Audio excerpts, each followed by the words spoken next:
Je me permets d'utiliser cette tribune, Madame la Présidente, pour parler de l'importance de l'exercice du vote. Vous savez, à l'élection générale de 2018, où nous avons tous été candidats et gagnants de ces élections, le tiers de la population du Québec n'a pas voté.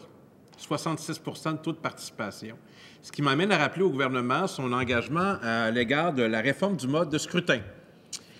Engagement qu'il a signé avec le Parti québécois, avec Québec solidaire et le Parti vert. Et là, on sent que le gouvernement est moins entiché qu'il l'était au moment de la signature. Je rappelle au gouvernement qu'en matière de légitimité démocratique, il a été élu avec 37 de la population et il dispose de près de 60 des sièges, ce qui crée une distorsion, mais pire que ça. Il y a des gens qui vont voter et qui s'imaginent que leur vote ne donnera rien. Si j'étais le Parti libéral du Québec, je changerais ma position là-dessus, parce que je suis convaincu qu'eux aussi auraient intérêt à ce qu'on augmente le taux de participation. Ça m'étonne.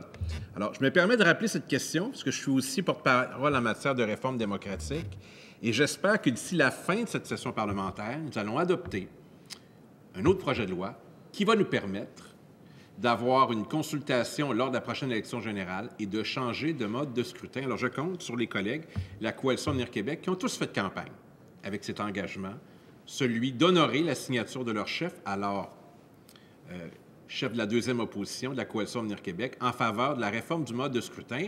Mais je ne devrais pas m'inquiéter parce que le premier ministre a dit « Je ne ferai pas comme Justin Trudeau ». Alors, je prends sa parole, c'est ce qu'il faut faire en Chambre, Madame la Présidente, hein? Prendre la parole. Alors, je la prends et puis j'ai bien hâte de me lever un peu plus tard dans la session pour adopter ce projet de loi. Merci, Madame la Présidente.